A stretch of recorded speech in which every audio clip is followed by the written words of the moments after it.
सुनील जी शहर के जाने माने वकील हैं। सफलता तो जैसे उनके कदम चूमती है।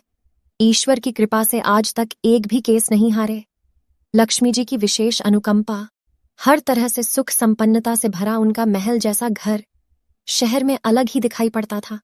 2 बेटे, दोनों पढ़ने में बहुत होशियार। पिता के पद चिन्हों पर चलते एक LLM कर रहा था, दूसरा MBBS कर रहा था और दोनों विदेश रहकर पढ़ाई कर रहे थे। पत्नी कमला भी अति संस्कारी, धार्मिक, दयालु महिला हैं। यूं तो नौकर चाकर ढेर थे, पर पीछे का एक सर्वेंट क्वार्टर उन्होंने अपने पुराने सेवक के देहांत के बाद उसके बेटे बहू रामू और बहू गंगा को दे दिया।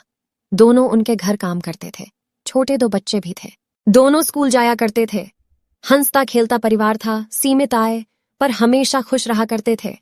आइए जी, खाना लग गया है। कमला जी ने आवाज लगाई। क्या बना है? आज टेबल तरह तरह के व्यंजनों से सजी हुई। सुनील जी ने थोड़ा थोड़ा सब चखा और उठ गए। ये क्या, आपने तो ठीक से कुछ खाया ही नहीं। सभी डिश तो आपकी ही पसंद की बनवाई मैंने। पता नहीं कमला, काफी दिनों से भूख ठीक से लगती नहीं, न जाने क्यों। अरे क्या हुआ? चलिए कल ही डॉक्टर को दिखाते हैं।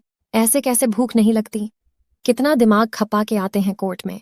ढंग से खाना नहीं खाएंगे तो कैसे चलेगा? कमला जी चिंतित स्वर में बोली।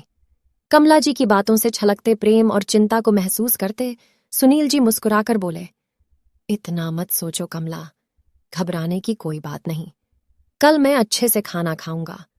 ठीक है ना, पकवानों से भरी मेज देखकर भी खाने की इच्छा ही नहीं होती। लगता है डॉक्टर से मिलना ही पड़ेगा।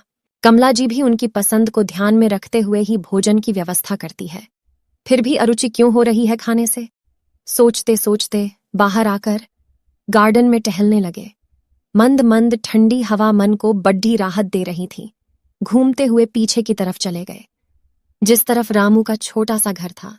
छोटे छोटे 2 कमरे, छोटी सी रसोई।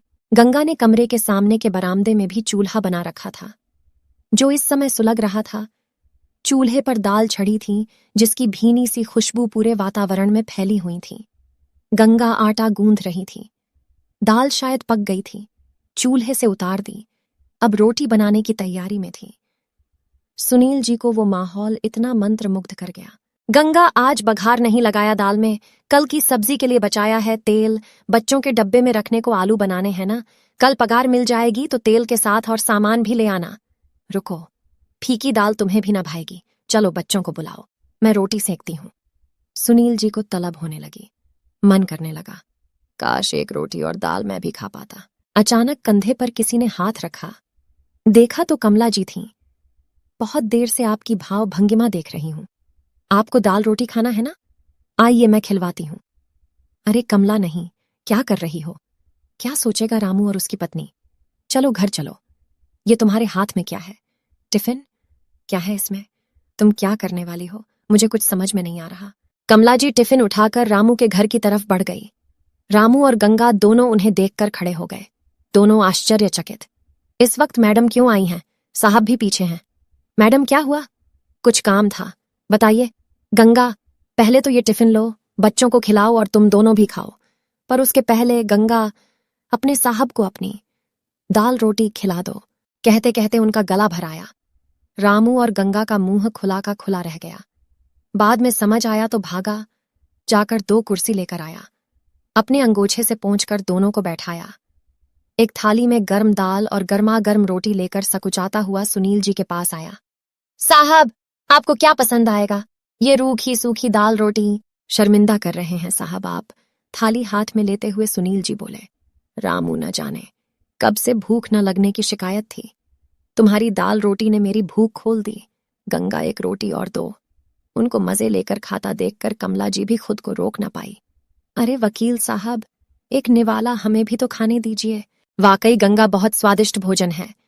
कल से महाराज जी के साथ तुम भी खाना बनाओगी, खास तौर पर ऐसी दाल और गर्मा गर्म रोटी। अरे हाँ रामू, खुशी की एक बात बताना तो भूल ही गया। तुम सबका वेतन डबल कर दिया है। बच्चों की फीस की भी व्यवस्था हो जाएगी, परेशान मत होना।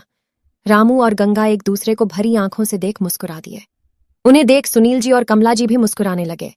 रामू, गंगा और बच्चे स्वादिष्ट भोजन का आनंद ले रहे हैं और सुनील जी तृप्त मन से उन्हें खाता हुआ देख रहे हैं।